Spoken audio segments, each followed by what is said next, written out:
This podcast contains explicit content. Hardly Focused presents the Acc and Jack Show. I don't know what this is, but you put a lot of effort into it. The balance beam.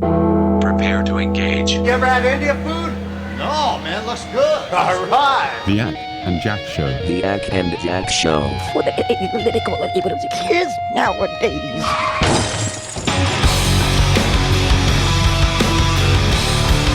Acc, have you actually had India food? I had some last week, yes. And how was it? Loved it. I love Indian food. Yeah, there's a place right... It is the closest restaurant to my office, and I almost never go there. I really love how much variety and quality of food I have access to in the Boston area. And when I only work in the office one day a week, but I always go out to lunch that one day. Mm-hmm. And there's just so many places to pick from. But last week I stepped outside and I looked at the Indian restaurant like 5 feet away from the front door to my office and went, I haven't been there in like 3 years. I really ought to just go make the trip. Yeah. And it was delicious. Nice. Yeah, I actually haven't had Indian food in a long time because, obviously I love my girlfriend to death, but she is very sensitive to smells, and Indian food is got quite the aroma. So not often do we have Indian food here. I had it, I want to say last year, and it was I don't remember what the place was called, but you could get like not just Indian food there. You could get like burgers and fries. Because I remember Becky got a burger from there, and then she felt like very ill afterwards. Oh no! But what I got though was so good, and they gave you so much, and it was some combination of chicken and rice and vegetables, and I still think about it from time to time because it was just so good. We had a thing when I worked at the video game studio. Oh, I think it was called Lean Box, but I used to lovingly call it the Price Box because it was very expensive. Okay. And it was like you would scan your, and I'm sure like this is like commonplace now, but 10 years ago this was new technology. You scan your credit card, thing opens, and like take your pick, and I think you had to like manually scan it. It wasn't like one of those kind of like Uniqlo where you just kind of throw everything in the bin and it just seems to know what it is that you're taking. Or like when you go to like the TD Garden and you go in like the self-serve area and it accurately charges for everything you've taken, but it's like I didn't scan anything, all I did was scan my card. Yep. So it was a test of the honor system, but they would have really good like prepackaged Indian food that you can get, I think like at Trader Joe's. I think you can get it at Whole Foods. I can't remember the brand, the manufacturer, but they've got like chicken tandoori and in curry, and it was in rice, and it was like that saffron rice too. It was so good, and yet so expensive, so smelly. And of course, the next day, once it runs through you, your results may vary. And I'll check out the chicken tandoori. Better going in than out. Yes. So with that, we are the Acc and Jack Show. I'll take some of the vegetable samosa. It's not Deuce Day, but if you want a bit of TMI, I have a story from a recent trip to Pennsylvania. Ooh. We went to a graduation party for a relative who was graduating high school, and they had these cupcakes there. Now overall, the food was very good. A lot of food variety. Yeah, sweet cup and cakes. Lots of good stuff. Yeah. They had these cupcakes.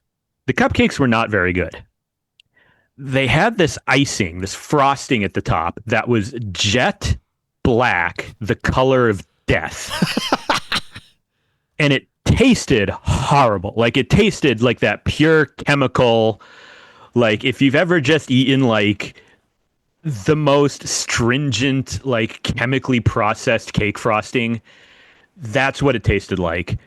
and it stained everything it touched jet black. So like I got some on my fingers. My fingers were black for the rest of the day. Some people, their tongues were jet black for the entire party. I know where this is going. Yeah, you do. The next day, I take my afternoon bowel movement. I get up, I look behind me, and I go, "Oh, I'm dying." And then I go, "Oh, no, I know what that is." Yeah. Oh, I just farted.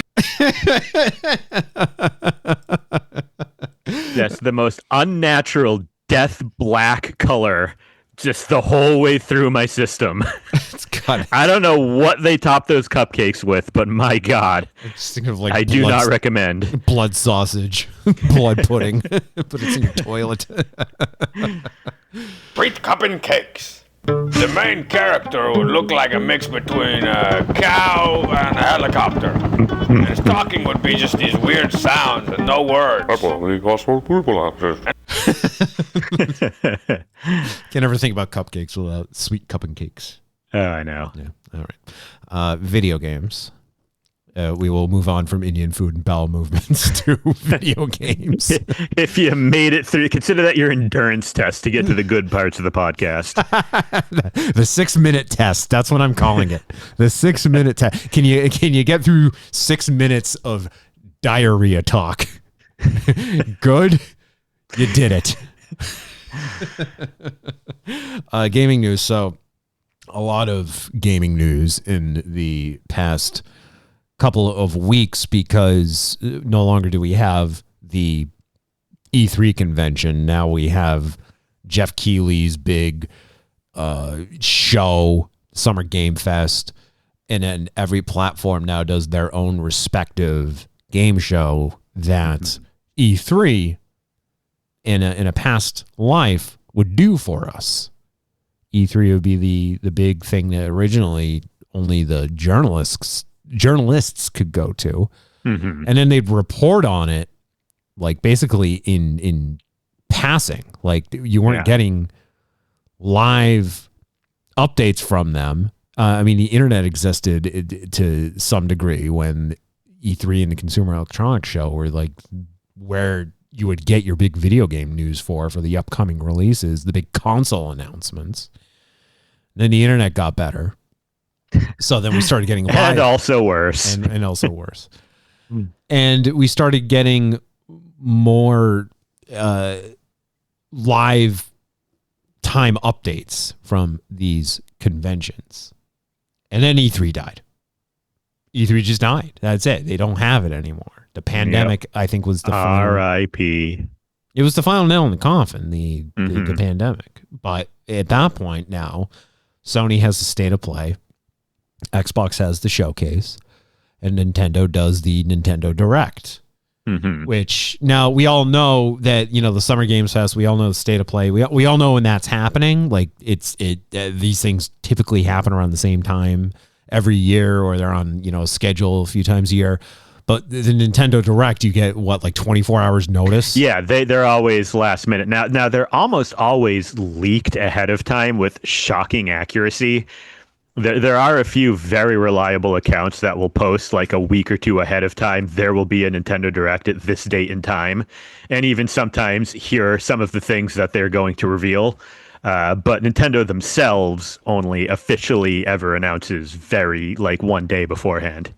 Now, what was the big announcement that they did a few weeks ago where it was like an unannounced Nintendo Direct? Like we just woke up and there it was. Was it the Star Fox one? That might have been it. Yeah. Yeah, that was big because no one knew that was coming. I think it was rumored, right, but no one really knew it was coming. Yeah. So on that note, we'll start with Nintendo because the Nintendo Direct happened and the big Nintendo Direct happened. Now, a lot of things announced, and I'm not going to go over everything, especially with Nintendo. And I'll preface this by saying, as much as I love Nintendo, as many Nintendo Switches as I own, there's no Nintendo Switch 2 on my horizon. Right. But these announcements, now the thing is, these announcements are getting me hyped for the potential of securing a Nintendo Switch 2 at some point in the next half decade. Mm-hmm. But until that, like maybe this year, maybe with this Nintendo Direct, there still really isn't any incentive for me to go out and get a Switch 2. Mm. In true me fashion, this is just extremely on brand for me.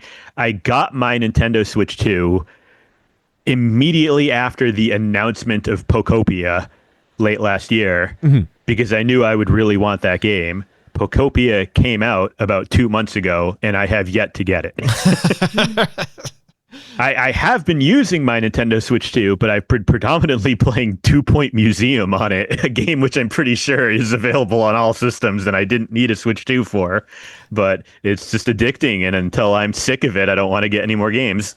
Now, here's the thing that always irks me whenever I'm like at Target or something and I see that they'll have because they still do this at Target, they'll have in the Switch area not only the Switch 2 on display, but then they'll have the OG Switch, the OLED Switch, and then the Switch Lite.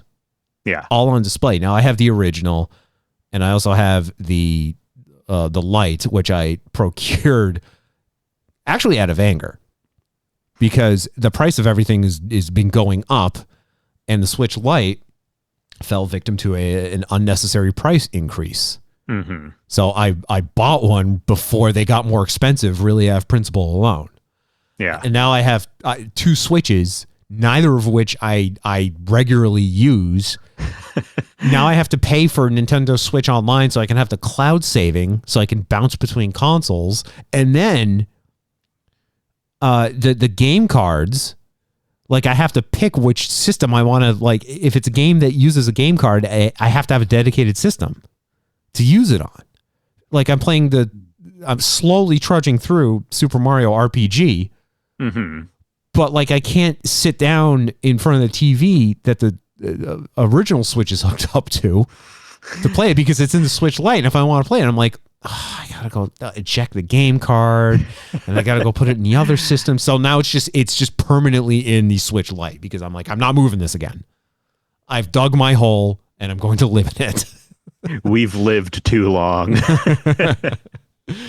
So, but I always also get disappointed too at the form factor of the Switch 2. I just find the Switch 2 is just like too big and bulky especially compared to the Switch Lite. Yeah. Now, as a Switch 2 owner, are you off put by the size of the Switch 2 in your hands? No, I got used to it very quickly, but I didn't have the Lite. I just had the OG Switch. I mean, it's definitely noticeable, but to me, it's not cumbersome or a bother or anything. Now, do you have any games on the Switch 2 that take advantage of its fancy abilities? Because it can do ray tracing, right? Yeah, no, not really. Not yet, anyway. Okay. It's just one of those things, like, there are plenty that I want to play. It's just, will I get around to it? Sure. Now, that's essentially my thoughts about this entire list I'm about to go over, not just the Nintendo section, but every game that's on here.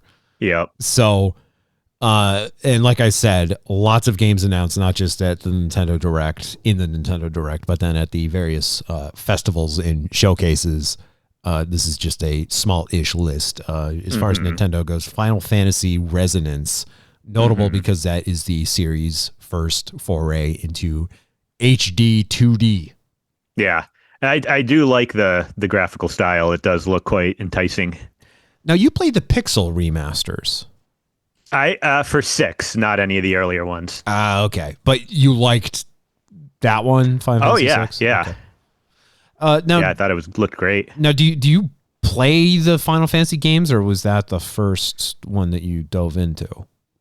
So I had never played one all the way through until whatever year that was now, 3 years ago at this point. my instinct is to always say, oh, like a year or so ago, but it was 3 or 4 years ago at this point. I'm just bad at keeping track of these things.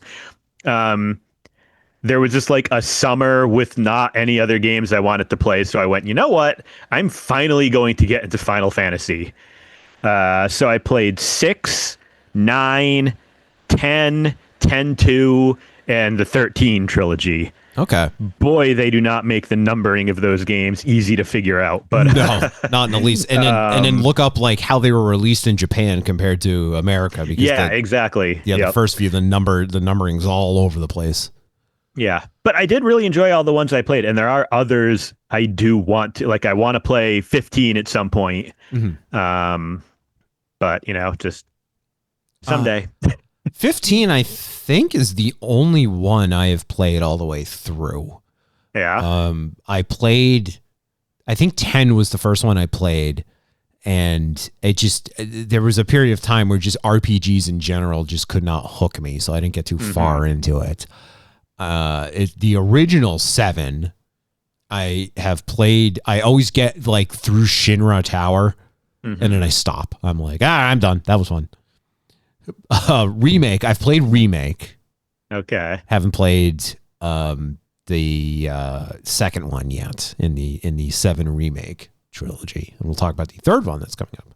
Yeah. And what else? I mean, Kingdom Hearts, I guess. Yeah, if that I've counts. never played any of those either, and I do. That's another one of those that I really want to get into Kingdom Hearts, but my understanding is all the games combined are like 800 hours of content. Yes. So it's one of those things where I'm like, well, I got nothing on the schedule for the next 3.5 years. Guess I'll play Kingdom Hearts, But like, if there is something else coming out that's going to distract me, like if a new game that I want to get day one comes out, that's going to throw me off.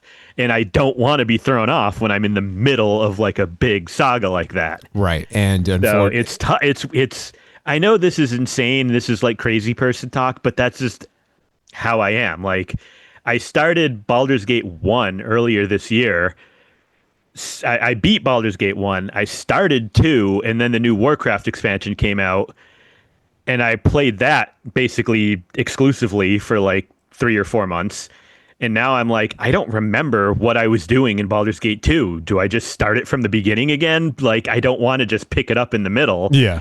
So, like, it's just, I hate that feeling of like, God, I let myself get distracted by other things when it was supposed to be Baldur's Gate year. Yeah. That is a struggle I have with games where I need to just sit and focus on one at a time. And I can. I'm constantly juggling like at least 3 at any given time. And that's my struggle with Mouse PI for Hire, which isn't even a long game to begin with.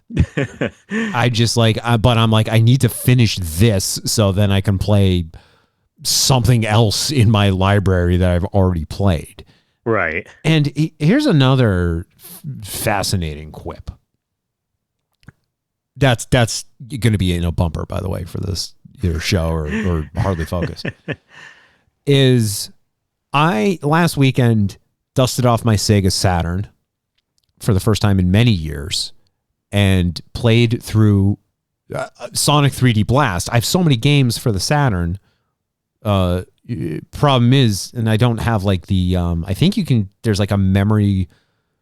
It's not like a memory card. It's like a cartridge that you plug into the system and that acts as the memory card. Okay. Alternatively, it uses a watch battery, a standard watch battery, as its memory backup. Okay. Should the battery die, then you lose any saved data that you have on the system, which sucks. Gotcha. Yeah. So I decided, I have so many games, many of which I've never played before. I'd just like to collect. We'll just do a run through of Sonic 3D Blast. Mm-hmm. And it took me about 5 hours to play through it total. Yep. And yet, here's a game, Mouse PI for Hire, which is about 10 hours long total. that would take me what, like 2 Sonic 3D Blast playthroughs? Why the fuck am I not doing? Why am I doing like little bits and pieces at a time? Whereas with Sonic 3D Blast, I sat down and was able to crush it in one sitting. It's like goes back to the Portal 2 discussion we had several weeks ago, where like how was I able to do this in 2 days? And yes, I've played through both of those games several times, but I don't think it really dilutes the amount of time it takes to play through it. Right. But then for some reason, an intentionally short game, I'm doing it little bits at a time. I just I don't get I don't get my mindset. Yeah.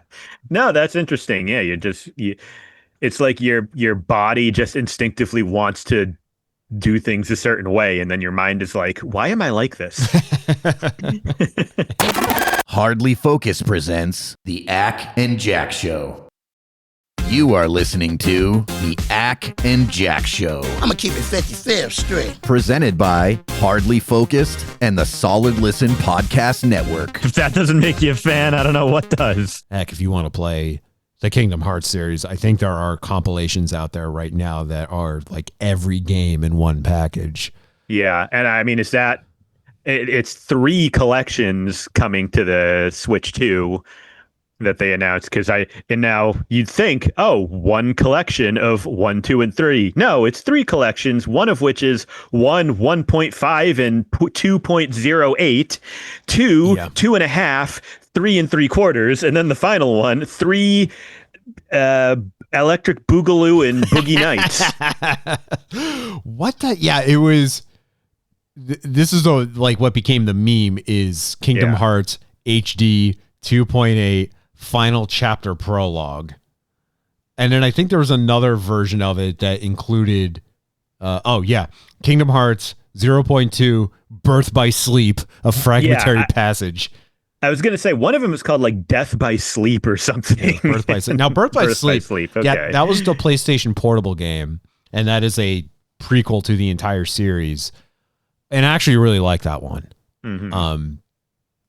And that one, so the 0.2 Birth by Sleep, that was more or less like a test of Unreal Engine 4, because that's what Kingdom Hearts 3 was running on, and 3 was nefariously in development for a very long time. Yeah. And they put that out not only to bridge the gap with the story, but also Square Enix said, yeah, we know we've been working on 3 for a very long time. Here is a very, very small piece of it to tide you over. Enjoy. It's an appetizer. So yeah.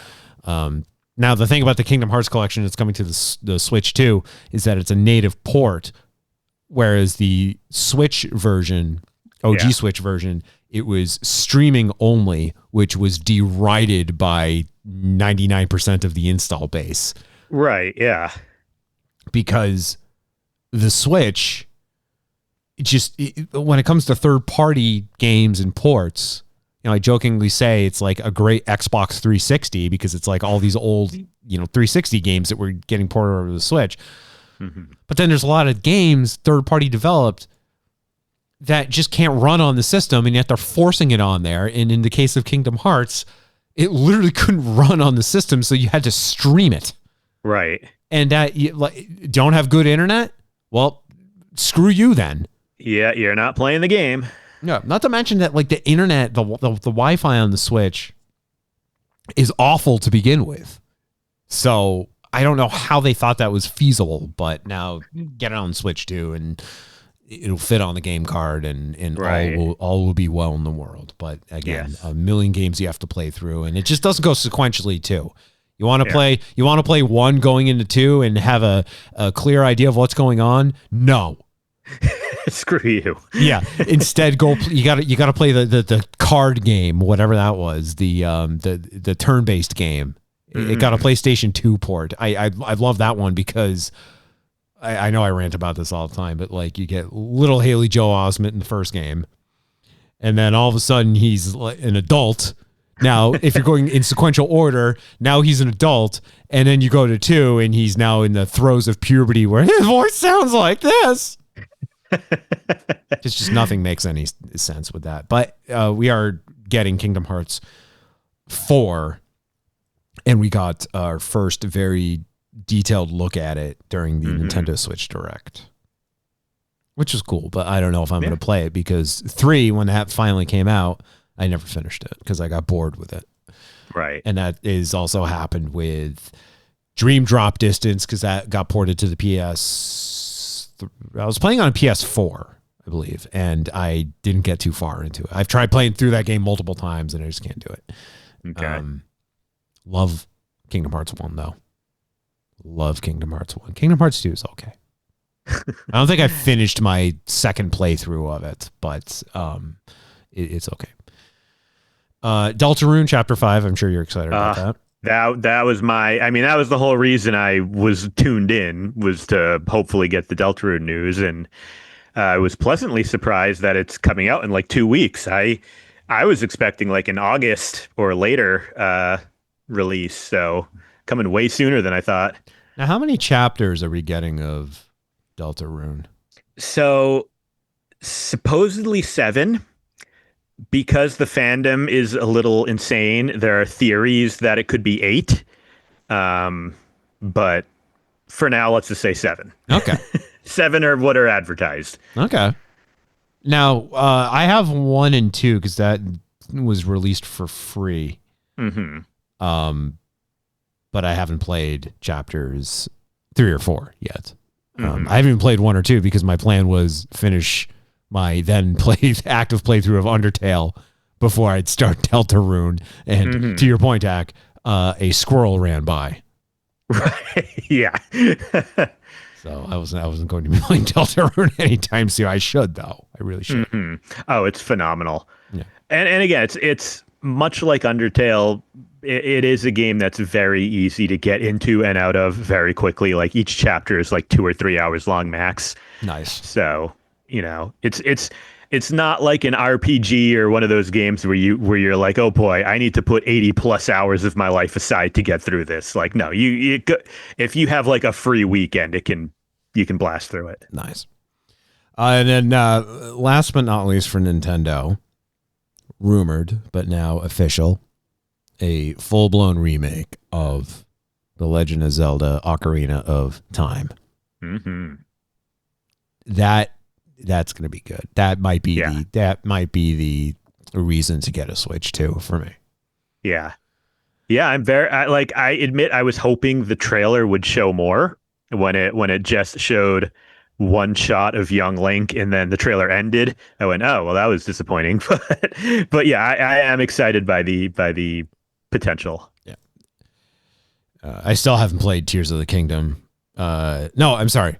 I'm working on Tears of the Kingdom. I haven't finished it yet. Echoes of Wisdom. I was very excited for that. I haven't played that either. Yeah. Because I loved the Link's Awakening remake Mm-hmm. and wanted to play Echoes of Wisdom because that's like the follow-up to it, but I still haven't gotten around to it. It's just, an ever-growing backlog.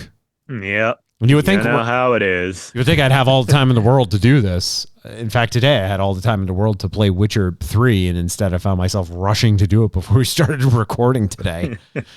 So we have that to look forward to for Nintendo at the Summer Games Fest. This is where everything for all the platforms was shown off. Mm-hmm. Resident Evil Veronica, which is the remake of Code Veronica, which, Acc, what platform did the original come out on? God, I don't know. It was the Sega Dreamcast. Nice. It was the first Resident Evil game on the, it might have been, was it the first one? It was exclusive to the Dreamcast because I believe Resident Evil 3 was also on the Dreamcast.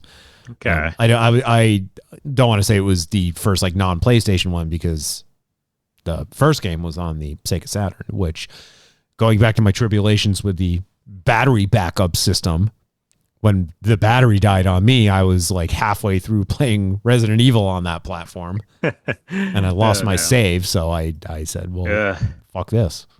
Yep. I haven't played a Resident Evil in a long time. I've only played 2, and they were both GameCube ones, 4 and 0. I've played through, not all the way through 4, but I played a lot of it and I liked it, and I do want to play the remake. And I've played through 2. But like you have to play through as both characters to get like the full story, and I only did one playthrough. And I believe I have 3. But I haven't played it. That's the remake. I'm talking about the remake specifically, not the originals. And I've actually played through quite a bit of the first one, but that was the remake, which was technically, it was a remaster of the GameCube version. If you remember, the GameCube version was the remake. Yeah. So, just remember, Acc, take this lockpick. It'll be handy if you, the master of unlocking, take it. You've been playing Super Mario Sunshine, haven't you? Wow, you almost turned into a Jill sandwich. I love how that original release of that game was just lauded for its incredibly poor voice acting and translation, and they just went with it. Like no one during those sessions thought to question how ridiculous it all sounded. It is endearing. Like I like that. So when I was playing through the Final Fantasy games, like we were discussing earlier, I played through 6 and 9, both of which have no voice acting, and then I get to 10, which had voice acting, and like it's not great, the voice acting. I loved the game. Let me be clear. That was my favorite of all the ones I played, and I absolutely thought it was a phenomenal game. But like it's in that like early 2000s era of gaming voice acting where it is like, these aren't the people who would go on to become well-known, well-regarded mainstream voice actors. I don't know where they found most of these people, but it's a little awkward. But it's endearing. I kind of like the goofy voice acting. Yeah, I find it enjoyable. It adds something to it, I think. Yeah, that was like going back and playing Sonic Adventure, and little me thinking it's the greatest thing in the world that like we're playing a Sonic game that has full-blown voice acting in it, and like, oh my god, I get to hear what they sound like, this is great. And then going back to it as an adult, and that we have this, watch out, you're gonna crash.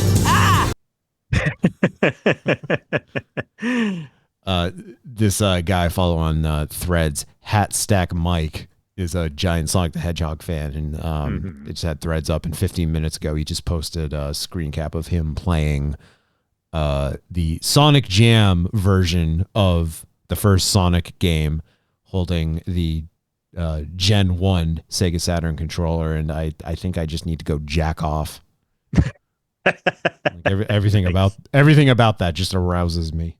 Nice. Except for Hat Stack Mike, of course, because be nice to him. It's the hats. He wears a lot of hats, like literally. He just like, you'd see a picture of him, and he's just wearing like no less than 40 hats at any given time. All right, Cuphead. We're getting 2 Cuphead games. Oh yes, I look forward to playing Cuphead 2 in 2038. What about Mighty Cuphead Adventure? I'll play that too. That looks fun. But like, okay, so I love Cuphead. I've beaten Cuphead like 4 times. It's one of those games that, despite how frustratingly, punishingly difficult it is, there's something weirdly calming about it. Sometimes I just like to go back to it because it's almost like a rhythm game. You just kind of zone out to the music and just move Cuphead to the flow of the background songs and enjoy the art. It is kind of like a comfort game, despite how punishing it is. But one main thing about it is the first game got delayed several times in production. The DLC got delayed several times in production. And I get why. It's beautifully hand-drawn. And, like, they're not skimping on quality here. So take all the time you need. But it's going to be like Grand Theft Auto. Whenever they announce Cuphead 2's release date, you can safely say, I look forward to it 3 years after that, when it's been delayed twice before it finally comes out. Yeah. I mean, that was the problem with Mouse PI for Hire. I think a lot of the assets in that were hand-drawn. So it took just a very long time for that game to be developed. But, I mean, it's the exact same art style, and it's beautiful. Yeah. So the Mighty Cuphead Adventure, This is fascinating. I just saw this on Threads and I thought it was a joke, and it's not. So this is coming right from the Wikipedias. Quote, according to Studio MDHR, the game was programmed in assembly language with the original Sega Master System in mind and will be released on that platform as a physical cartridge. Nice. So just to be clear, a new game is coming out for the Sega Master System. I love that. The Sega Master System, its prominence, 1986 in America anyway, 1986 to 1992. Yeah, wow. That thing's older than us, and we're pretty old. Oh, you know why? It seems to do incredibly well in Brazil. Because, like, if you look at the lifespan, I'm on Wikipedia, and you look at the lifespan, Japan, 85 to 91. North America, 86 to 92. Europe, 87 to 96. Korea, 88 to 94. Brazil, 1989 to present. Wow. Well, I think it's probably because everything is so expensive in Brazil. Mm-hmm. So they get everything super late because of like the imports and everything. And I think they just decided in Brazil, like, you know what? The Master System's cheap enough. We're just going to stick with that. Yep. Let's just go with it. Yeah. Embrace the retro. Alien Isolation 2. Now, I never played that one, but I did watch a streamer play it. It's like the first one. You got to play it. Oh, it is so good. It was it was a freebie on the Epic Game Store a while back, so I copped it and installed it a year or two ago, played through it again. Now, that was technically my, let's say, like second and a half playthrough for a couple of reasons. First, the game is very long. And that is the universal complaint everybody has about that game, is that it's too long. Just when you think it's over, no, you've got like 10 more hours left. It just doesn't stop. It just doesn't end. Eventually it does. Yeah. Some say he's still playing it to this day. Now, there was a point in the game when I was playing it the first time where a jump scare occurs, and it it scared the ever living black cupcake frosting out of me.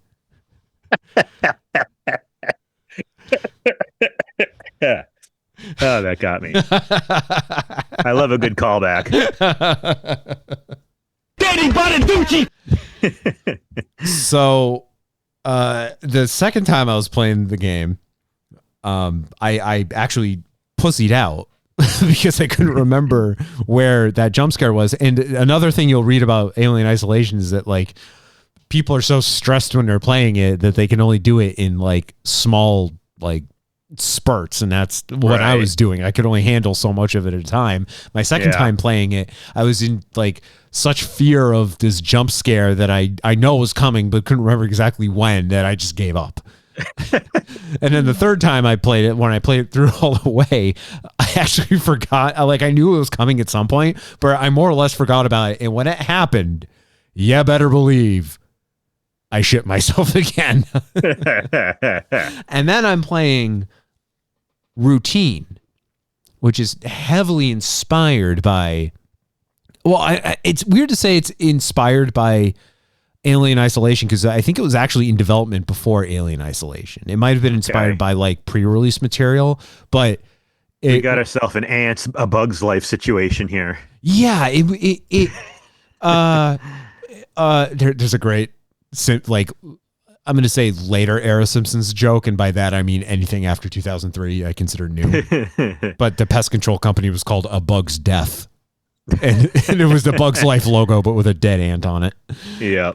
So, Routine, like, it was in development for a while, and then it like got canceled, but then it was resurrected, and it finally came out, I think this year, technically, and it plays very much like Alien Isolation, right down to the goddamn jump scares.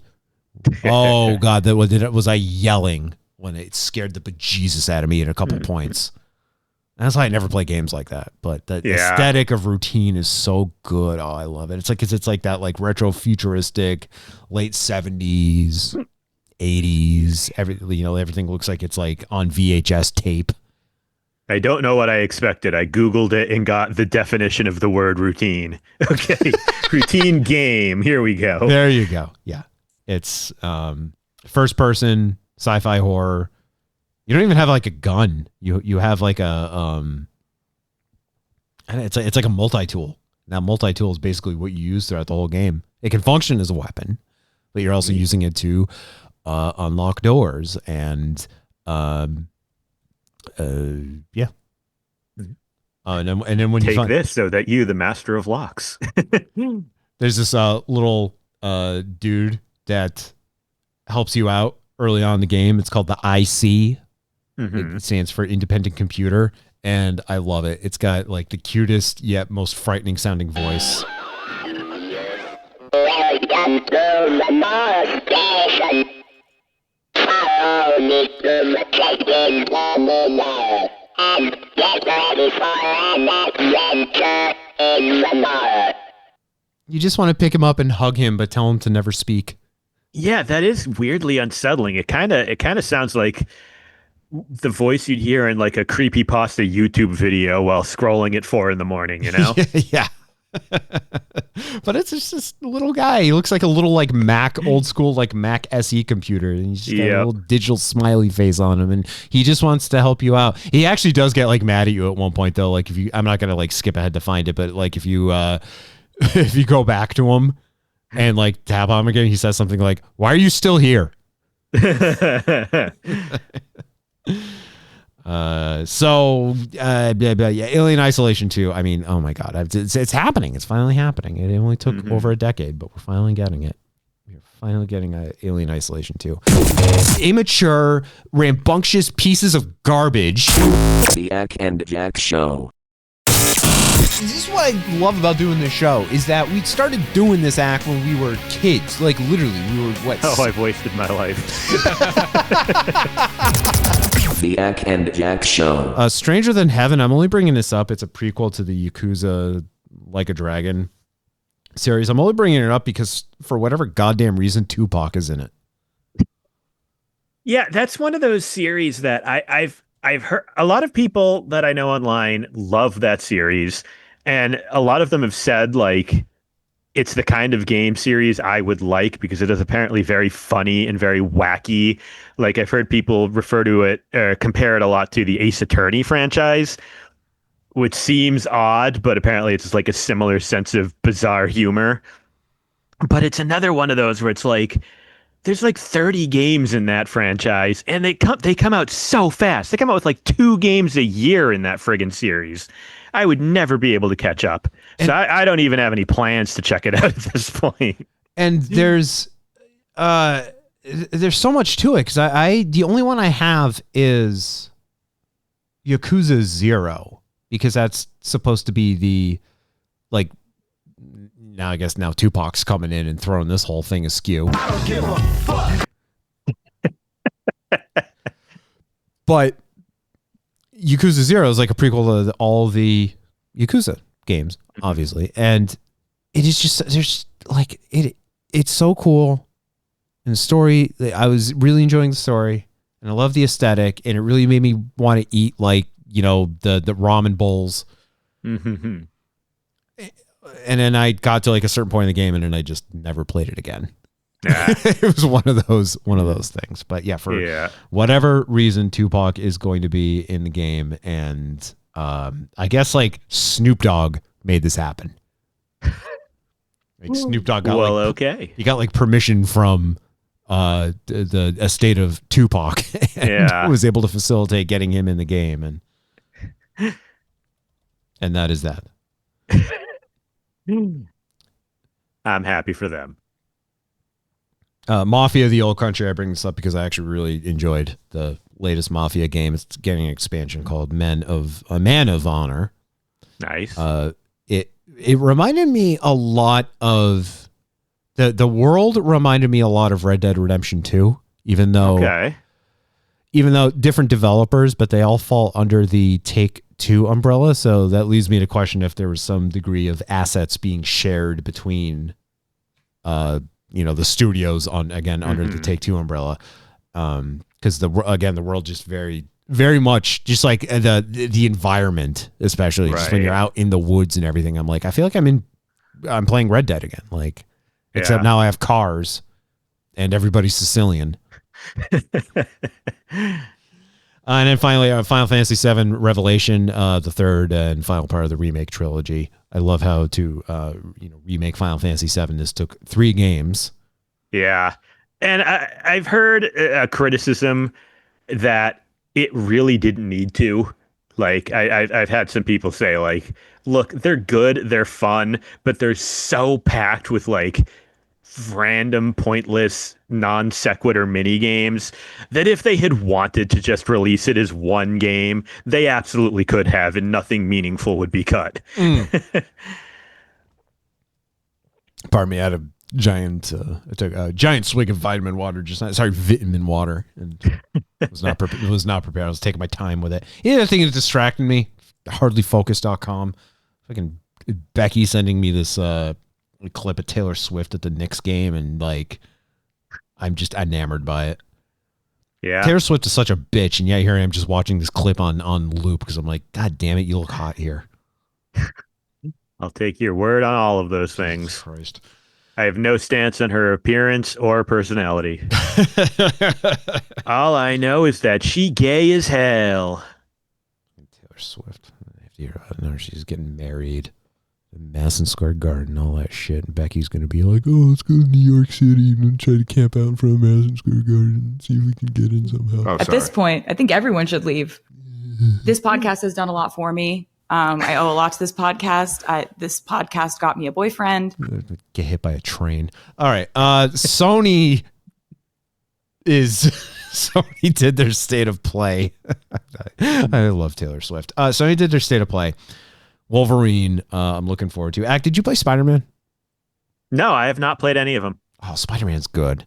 Both Spider-Man games are very good. Miles Morales is very good. All 3 of those games, actually, of the 6 platinum trophies I have, 3 of them came from these Spider-Man games because they were nefariously easy to get the platinum trophy in. The first game especially. A lot of people who had never gotten to platinum before were able to do it with Spider-Man. So I'd hope Wolverine employs a similar ease for that. Yeah. Not a big open world game like Spider-Man was, but it doesn't need to be, in my opinion. I am excited, though, that it is just gory as all fuck. Yeah. Like, just watching the gameplay trailer and just seeing Logan getting just covered in blood, just dripping with blood. That made me so happy. All right, now bear with me here. Tomb Raider: Legacy of Atlantis.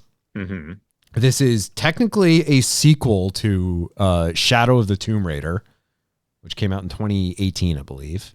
Didn't finish that one. I didn't finish that.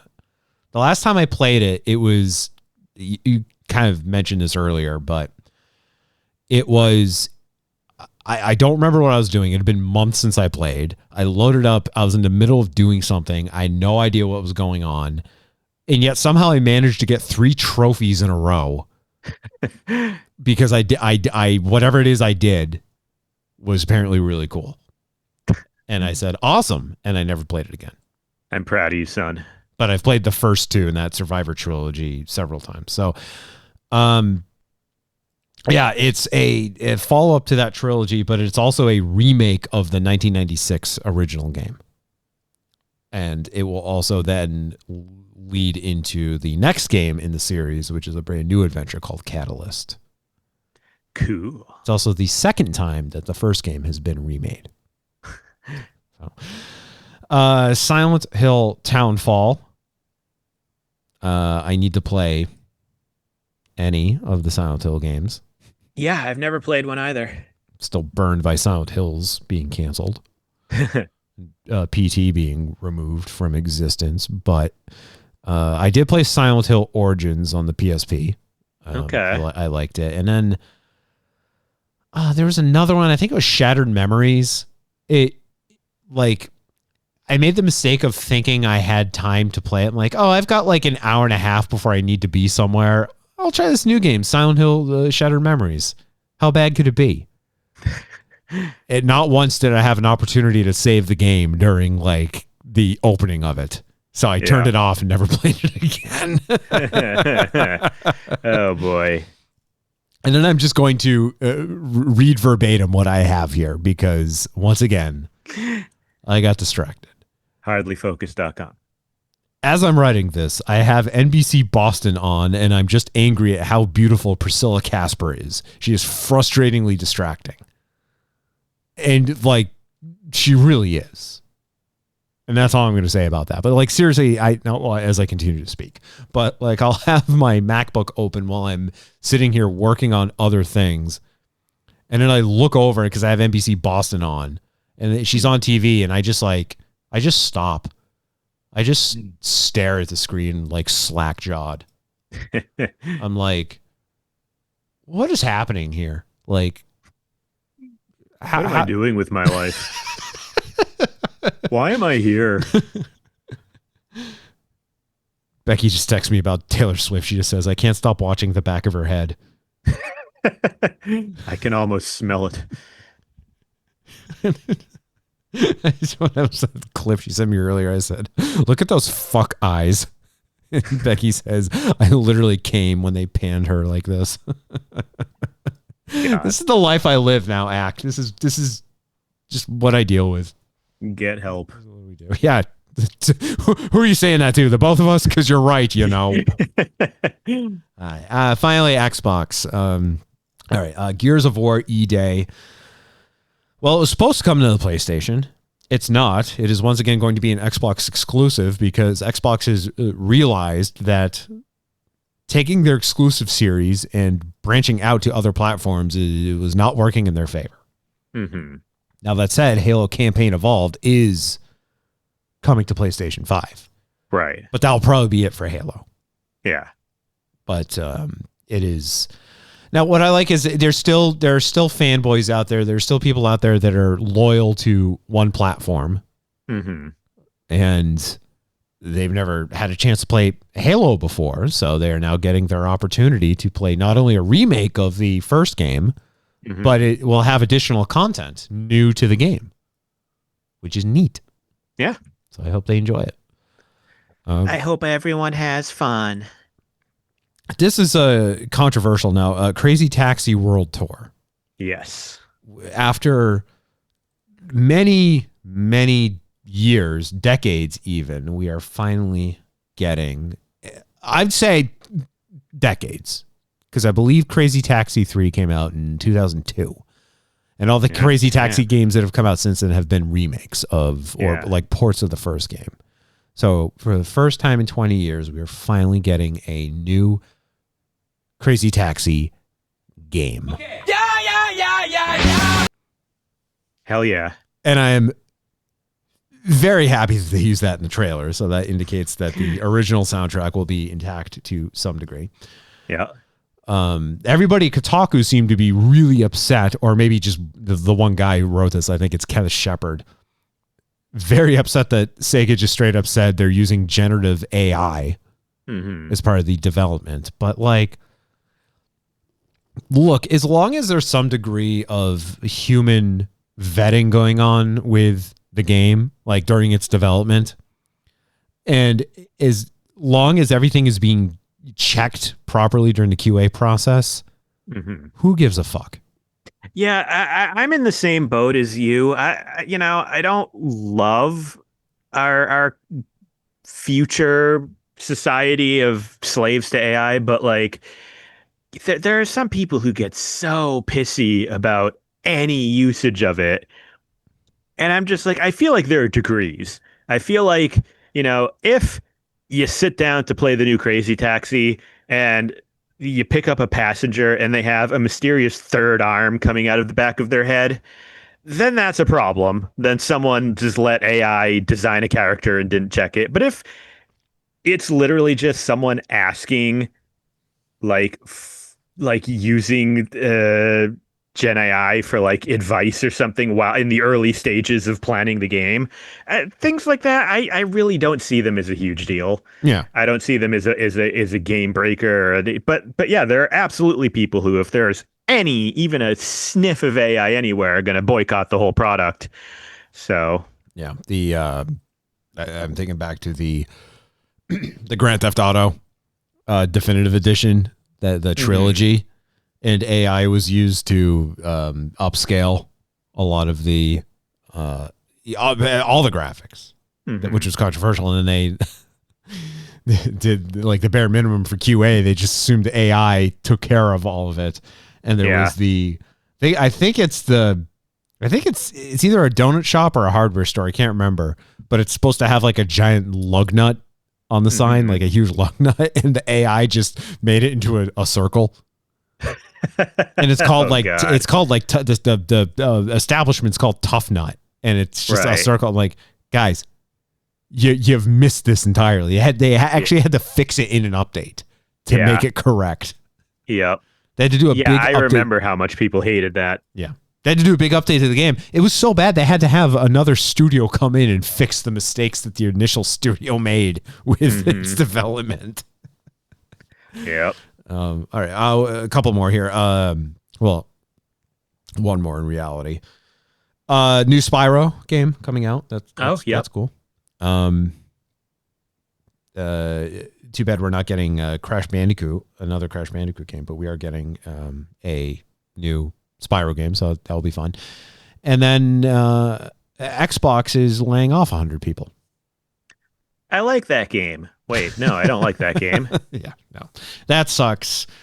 Xbox has been hurting.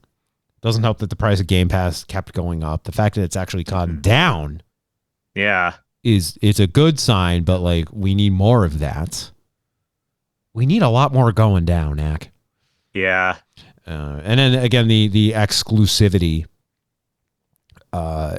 They need. I think they need to do that. Keep Gears of War and keep Halo, keep all of that on Xbox, because that's what sold Xbox way back in the day. Yeah. That's the kind of thing that breeds loyalty and ardent fans. Yeah. It's Nintendo's main strategy. Yeah. It seems that the new CEO of Xbox is actually passionate about wanting to get Xbox back on track and get them to be number one again. Now, from what I remember, they were previously ahead of an AI department, and people were very skeptical that they were people were pretty much saying, oh, this is going to fucking suck for Xbox when they became head of Xbox. And from what I've seen, people are very pleasantly surprised with how they've been doing. Yeah. That they need that turnaround, because they've been hurting since the Xbox One was announced. I don't think they really ever recovered from that, but they were on top of things for a period there. And I know, Sony has been doing, I'd say well, but again, they jacking up the prices of everything too. Yeah. So they're kind of hurting themselves there, but I would like to see Xbox back on top, and the whole this is an Xbox thing. It is really cool that like when I'm not home, now granted I have to pay for Game Pass for this, but like cloud gaming, that I can play like any of my Xbox games on cloud gaming wherever on a Chromebook. Yeah, that's cool. Yeah, but the whole this is an Xbox thing just backfired so bad. Like, no, at the end of the day, I want a traditional console that I can hook up to my TV and have that be it. I don't want to have to rely on cloud gaming. Cloud gaming is it's supplemental, but it should not be the thing that replaces the experience of playing a game on a console hooked up to a TV, where there's no input lag, there's no having to worry about the internet cutting out. And what am I playing Kingdom Hearts for the Nintendo Switch 1 over here? Okay, very good. That is all thanks to Kotaku. They summarized everything succinctly. Mm-hmm. I actually on Tuesday. That was yesterday, right? Yes, it was. Yeah, today is Wednesday, the day that comes after Tuesday. Thank you. I actually woke up early, blitzed through as many of my morning tasks as I could in order to get as much done by 10 a.m. so that I could watch the Nintendo Direct live, solely because I wanted to be there for the Deltarune announcement that I was pretty confident but not positive would be coming. I have an anecdote for that, but it's not something I can talk about here on the podcast. No. But okay, what is this? Okay, I have 2 Wheel of Fortune drops. One is 0 seconds long. That's reassuring. And the other is 6 seconds long. And then we're going to take a break. What's this one? Tavares, right in the butt? What? No. Okay. Okay, so what's this one? Right in the butt? Okay. All right, mystery solved. I'm like just proud of myself for just how I have these things just labeled, and that I have these just in general. All right. Before I go farther off the wagon here, we will return with more of the Acc and Jack Show. Stick around. Acc. Where'd you get the beauty scar, tough guy? Eating pussy? Jack. Where'd you get that beauty scar, tough guy? Eating pineapple? The Acc and Jack Show. This podcast contains explicit content. Hardly Focus presents the Acc and Jack Show. When we were the young generation, we behaved normally on the internet by going to steakandcheese.com and watching morbidly obese people take messy diarrhea shits into each other's mouths. All right? That was how the internet was meant to be used, not this weird stuff they're doing these days.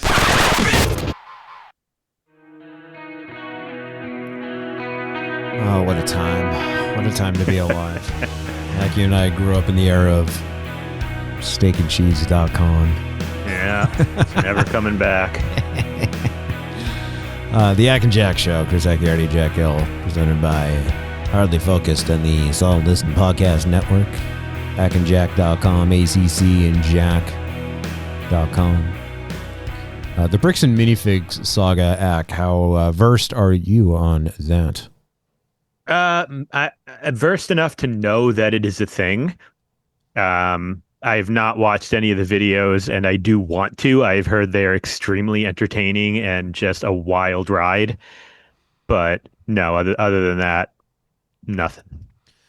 Nicole and I did a very, what I thought was a very fun, entertaining and insightful podcast last week, where we talked about the Bricks and Minifigs kerfluffle saga, and I was completely green to it when we were discussing it. So I learned a lot just in the span of that podcast. So just to very quickly, as quick as I can do it, recap. So Brian Mansell sold his father's Lego collection to a store called Bricks and Minifigs in Salem, Oregon.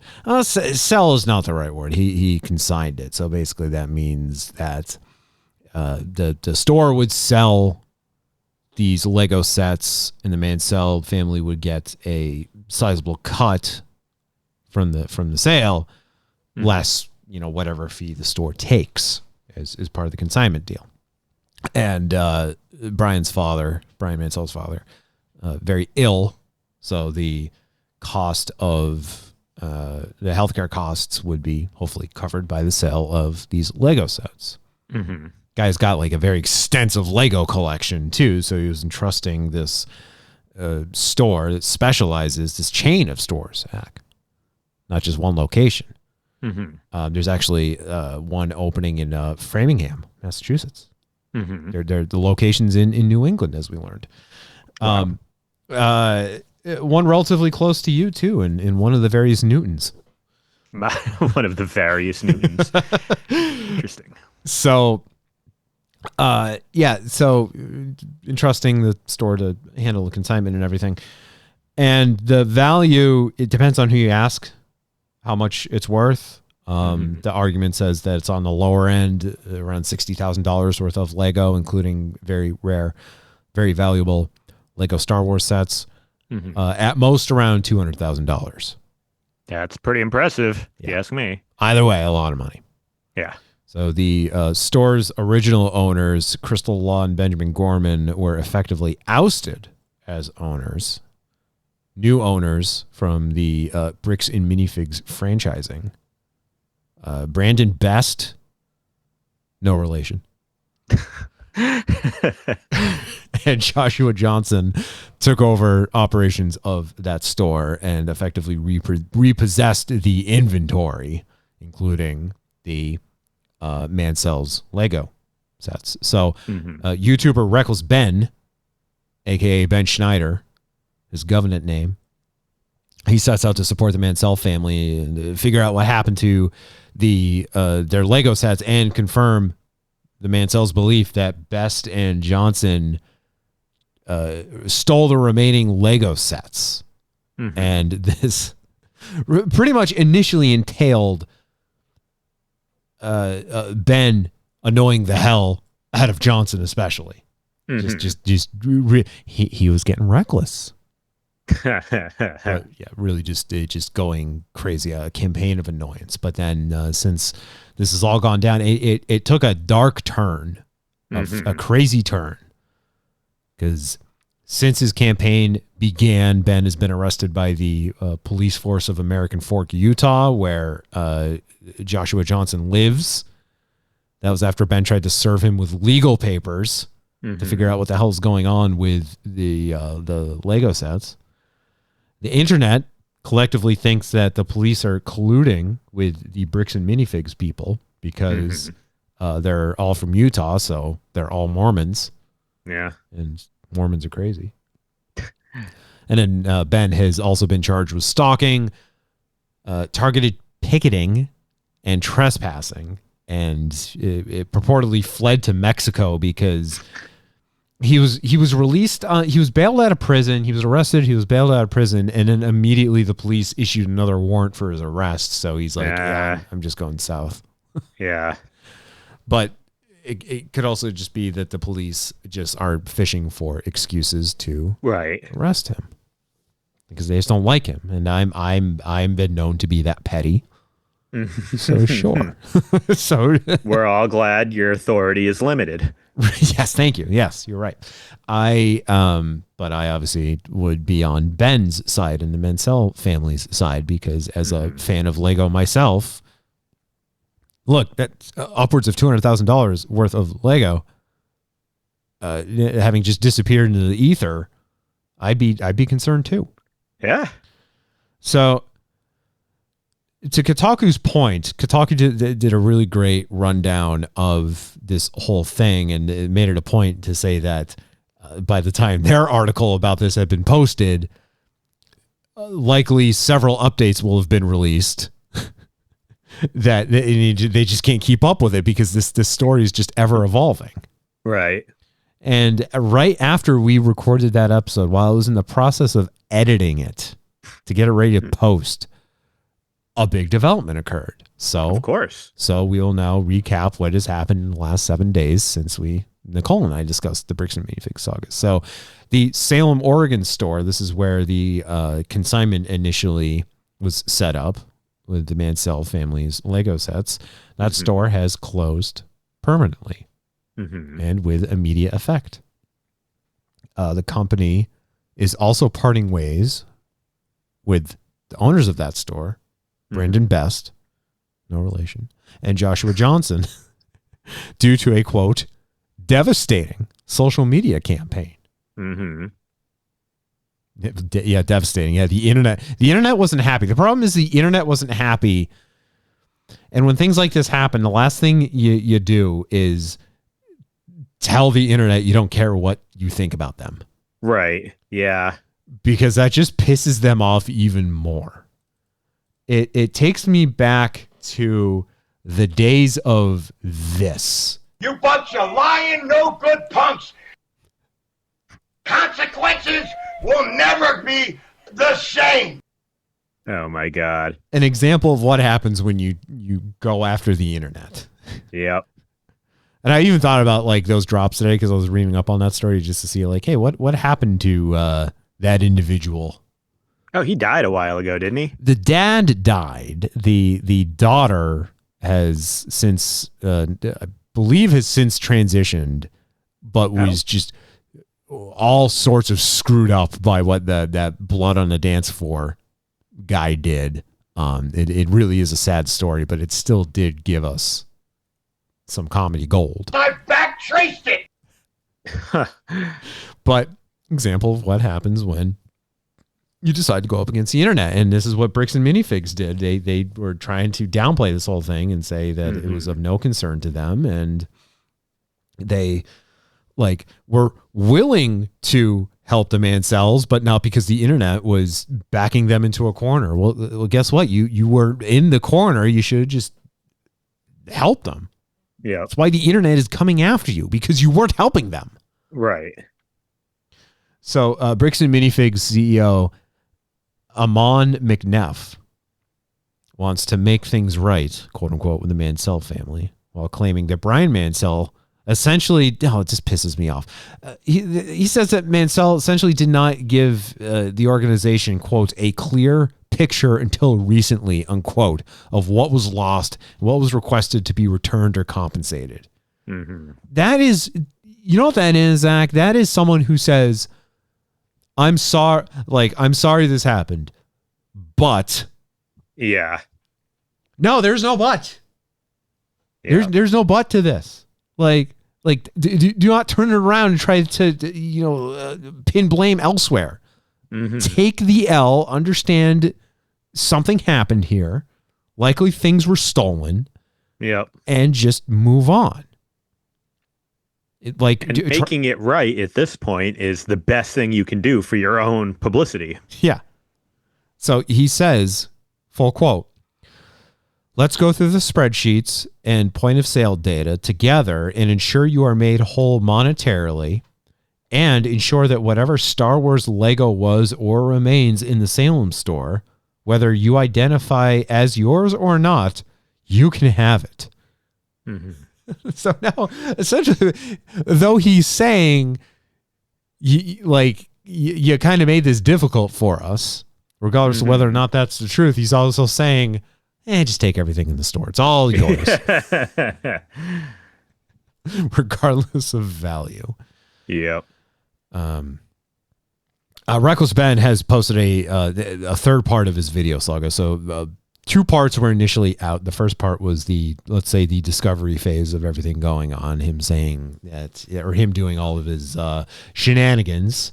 Mm-hmm. Initially deciding, hey, I want to help this kid and his family, this guy and his family, but I'm going to do it in my way. Mm-hmm.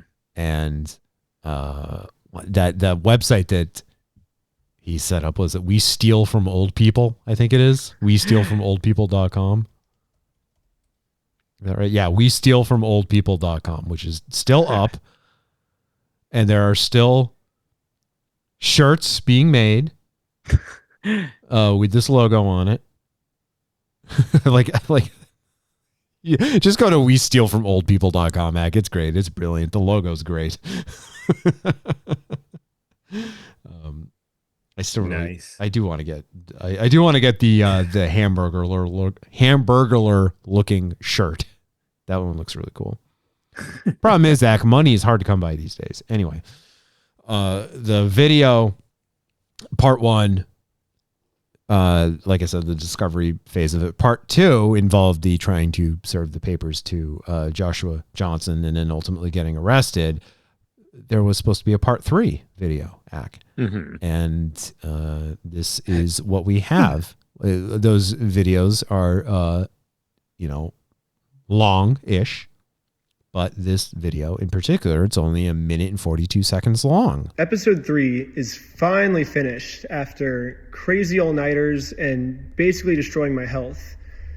But I can't post it or I will go to jail. And not only that, I will also immediately lose my lawsuit of $300,000, and the GoFundMe we made for Brian will go straight to this mystery company that I am no longer allowed to talk about. They sent court papers to my email, which I guess a judge approved for them that this was a valid form of service. And so now that I'm officially served, I cannot even mention this company or I will be in jail and everything. Normally I would be like, screw the big guy telling me what to do. I'm going to do what's morally right. But in this situation, if I do that, then all my friends get screwed with this lawsuit and we lose all the GoFundMe money we raised, like immediately.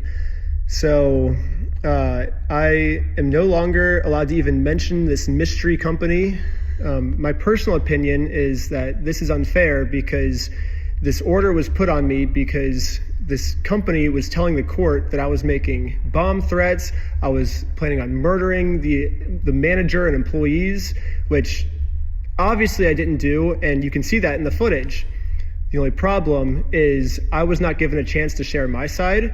The court just heard their perspective, not mine. So because I wasn't able to share my side, I am now no longer allowed to talk about them, and it looks like this might be it. So, yeah. Sort of an unfortunate end there. So, yeah, I hope that's not the end of it. The GoFundMe that was set up currently, as of recording, $456,000. That's awesome. So it's over double the maximum value of the Lego sets. Mm-hmm. And like the lazy man in me, I'm going to rephrase that. There is no man in me right now. The lazy person that I am would just look at that and say, oh, that's a lot of money. That's literally twice what we were initially looking for. Mm-hmm. Thanks, everybody. You have helped made this right, and we can put this money towards the Mansell family and ensure that Brian's father is covered. Mm-hmm. But I also understand that Ben is seeking justice, and it is now more than just like being a funny man and trying to figure out what happened to these Lego sets. I know it has now turned into this big crusade. But I would just say, dude, if the GoFundMe has that much money in it, just take that. Yeah. I mean, that's it. At the very least, so long as the lawsuit doesn't take anything from that, then that's a pretty good outcome, if nothing else. Yeah. Like just I'd say cut your losses at that point. Like, you're already famous. Mm-hmm. Yeah. I heard that he got like 2 million YouTube subscribers in the course of a week. Yeah. Which is pretty insane. Yeah. It's now I'm seeing this reported in places I wasn't expecting to see it reported. So like it's gotten pretty significant. Yeah. But like, Ben, you're already famous, dude. Like you've done it. Yeah, I think you've made your point. You don't need to keep going after them. Like, they've closed the store. The guys the owners have left the company. It seems the stores begrudgingly going to like compensate the Mansell family. Like, that's it. Like let's just end it. Like, it sucks that you can't put out part 3 of your video, but yeah, I think you got what you wanted at this point. Right. I'd say the mission is accomplished. The main missions have been accomplished. You do not need to go and complete the side missions. That's a fun way of looking at it. Yeah. I mean, you really don't. I don't think you have to at this point. Mm-hmm. But it is entirely possible that something else will all of a sudden come up, and to the Kotaku author's point, more news will come out faster than can be written about it. I mean, I could be editing this installment of the podcast, Acc, and some other major update will come out. Yep. And then I'll have to throw the whole thing away and say, Acc, quit shitting black. We have a podcast to record. We have pods to cast. So that is it. That is the set of updates. It was moving like wildfire. I don't know. I think that was very successful. The GoFundMe accruing that much money. Yeah. I mean, when you have the collective internet on your side. Yeah, they can do some serious good. Yeah. it's just such a fascinating. It's a fascinating story. Like, it sucks what initially happened, but just of all things to kind of like focus on, to hone in on, and then just to see that the turns that the story took, like just when you thought it couldn't get crazier. Yeah.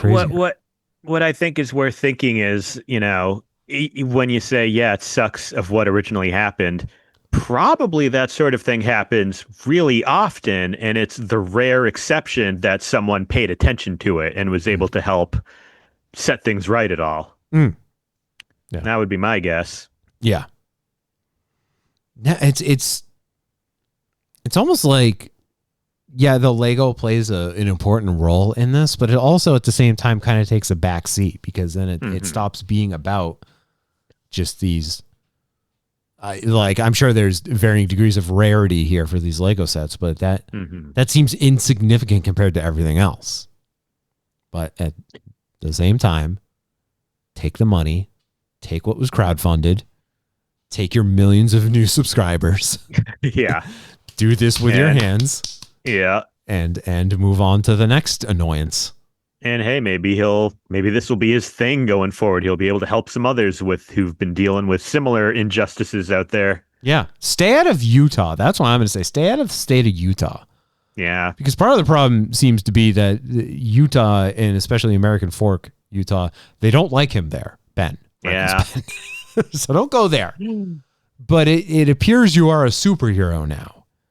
And perhaps the other lower 47 states would appreciate your services. There's got to be some other kid out there in need that Reckless Ben could come and help. Yeah, I would think so. But that is it. That is the Bricks and Minifig saga. Yeah, I'll definitely, from what I heard, the first video was like an hour long or so, right? I'll definitely have to get through and actually watch the whole thing at some point. Do you have like YouTube series that you find yourself just sitting and watching, like where those videos are an hour plus long and you just find yourself just falling into a rabbit hole? Absolutely. It's so funny because over I don't know when I started watching longer videos, but if you go back in time like 5 or 6 years, I often said I hated the idea of long YouTube videos. Like, if you send me a YouTube video and it's more than 40 seconds long, I ain't watching that shit. What do you think, I'm made of time? And then I don't know what happened. There was just like a switch flicked in me, and now I love an hours long YouTube essay. I adore them. I have several. I have like half a dozen now that I regularly follow. And when any of them come out with a new video, even if it's something I know nothing about, I've never previously had the slightest interest in, I'm like, well, I'm going to sit down and watch a 4-hour retrospective on this thing. I'm just fascinated by it now. I'm wondering if that's, now Becky's going to listen to this and she's going to be like, this is what I've been trying to tell you for the last 4 years, you moron. But I wonder if that's something I should get into, because I've been more about the short form content. I've found this podcast especially has been successful with short form, so I've been focusing on that. But see, think about those long form videos too. It involves doing like research. Yeah, they're very scripted. Yeah. Very heavily edited, like there's an intentionality to them that is antithetical to the concept of being hardly focused. I mean, I'm sure I could pull it off and be like, oh yeah, I could just like stare at the camera and just be like, let me tell you about why you shouldn't be eating cupcakes with black frosting on them, okay? But first, I'm sure you could do it. It would just be completely different from what we're doing here. But first, I need you to smash that like button, hit that subscribe bell, and whatever it is that I'm supposed to promote at the beginning of my video that I could easily just put as a chyron on the screen that you could read instead of me promoting some sort of product that you could get $10 off at whateverthefuck.com. See, as I'm doing the thing with my hands. Yeah. But this video is sponsored by WeStealMoneyFromOldPeople.com. I stared at the camera the whole time, though, while I did that. So, yeah. I worked with somebody years ago at the video game studio. Like everyone's on Zoom and everyone like stares when they're on Zoom, they stare at the Zoom screen, right? Like they now I don't do. I'm looking all over the place because the radio person in me needs to like have a focus object, and I can't like look someone in the eye while I'm talking. I'm all over the place. Mm-hmm. But most people look at their screen and like the audience that they're talking to. But this one person I worked with made it a point to stare directly into the camera when they spoke. Like they looked dead on in the camera, like it's almost as if they had like a background in television. And that always impressed me. Like I'm like they locked eyes with the camera and just did that. And like now I'm finding myself doing it because it just dawned on me my camera has a green light on it, and I'm like, oh, I'll just look at the light. Yeah. All right. That's it. Acc, thank you. Thanks for having me. Thanks for not stealing my Legos. You're welcome. Thank you for not stealing my Legos. Now, God damn it, I'm going to be thinking about like scripting a long form video about something. But again, that's let me know if you want any help. Thank you. That's going to have to require me to like read a Wikipedia page or something. Mm-hmm. And I'll just channel. Yeah, if you ever want any recommendations, too, I've got a couple of, like I've said, I've got like half a dozen YouTubers who do long form like that I just adore watching their videos regardless of what the subject is. Okay. I have to channel my inner Dennis Quaid. I am doing my job here. I am a pro. Right. For the rest of you, thank you for listening. I hope you learned something. We are the Acc and Jack Show. We will talk at you next time. See ya, bye. Goodbye. Because we talked about Cuphead earlier. Yeah. I'm Ollie Barrett. Randomization may not have happened. This has been a presentation of the Solid Listen Podcast Network.